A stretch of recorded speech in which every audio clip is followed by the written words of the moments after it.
Welcome to The Checkout.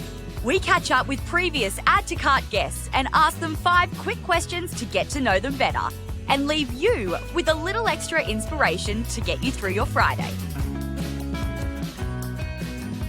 Today's checkout features Lucy Wark, founder of Normal. On the surface, Normal is a sex toy brand who is reinventing what sex toys look like and who they are made for. However, as you will hear today, their mission drives them well beyond product and into education, research, and dare I say it, advocacy and representation. They aim to give everyone the information, confidence, and the tools to explore sexuality on their own terms. Normal was founded by Lucy out of a Start-Mate fellowship and was soon backed financially by the team at Eucalyptus, the team behind Pilot, Kin, Juniper, and more. Lucy, thank you so much for joining us on The Checkout. We had a brilliant conversation around sexual health and everything that you're doing at Normal. Here to learn a little bit more about you. I've got 5 quick questions. Number 1, what's the weirdest thing that you've ever bought online? Oh, God. One ramekin.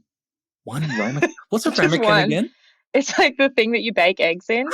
But yeah, a friend of mine was like, apparently we're only allowed to buy X many of these at a time. I need you to buy me one ramekin. What? Actually, I've had Uber Eats delivered from 10 meters from my house, which is pretty bad. I don't know if that counts as online. Yeah, it does. It does. That's good. Good. I like it. All right. Number 2, who is your favorite retailer? Oh, that's so hard. I actually really, really deeply admire Aesop. And I think that for Normal, at the point where we move into our own physical retail, which I think will happen at some point, that kind of really smart experiential retail, like they were so ahead of that trend. They've done such a great job of like building a brand that people truly love while like building out the product ranges. Yeah. So actually like I fucking love Aesop. I can barely afford it, but I love it. And I probably, you know what I mean? Like I think that there are so many smart things about that brand. And it's also great, fundamentally. It's a great product. Yeah. Yep. I think they crushed a lot of those rules of traditional retail pretty quickly.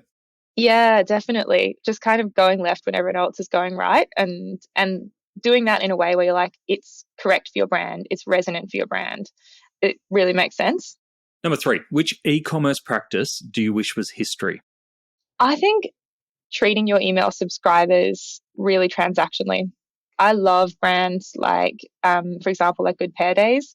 They've done an incredible job of creating like long-term education and edutainment style email experiences that I'm actually really excited to open.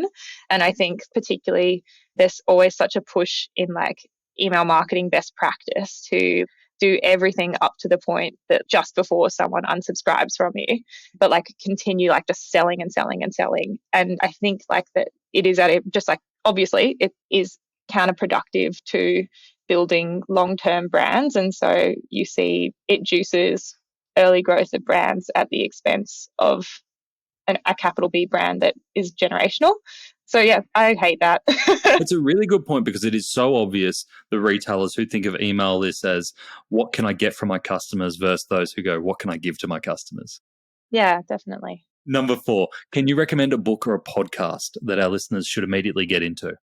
I really like The Rest is History. I've been enjoying that a lot. To history academics, if you're like a proper historian, you'll probably find it a bit too light touch. But if you're someone who's like has an interest in history, they're really funny and entertaining. They do really interesting deep dives on like lots of moments in history.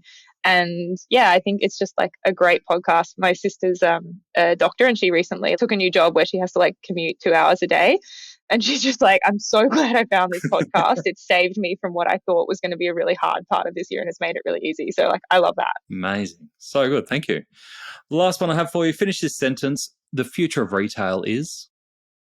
I think the future of retail will be a really interesting interplay between building brands that are very flexible and building brands around people or individuals. And I think the next 10 years will kind of solidify a conventional wisdom around how far each of those things can run or where those things can run and make sense. But I think the world of like consumer retail, we've obviously seen the beginnings of this. We've seen a lot of it in direct to consumer. But yeah, I really am like excited and interested to see where that lands. Amazing. You made me excited. That's great. Yeah, awesome. Love to see it. Yeah. Thank you so much for joining us on The Checkout. Yeah, thanks for having me. To hear more from Lucy, jump back into episode 294, where Lucy shares how she took the leap from her safe consultancy job at McKinsey over to starting Normal. She also shares how attaching education into the product journey has helped her grow Normal beyond a retail business alone. And we hear how she has a vision for working with universities and schools to reshape what sex education looks like for the next generation. Thanks for listening, and until next time, keep adding to cart.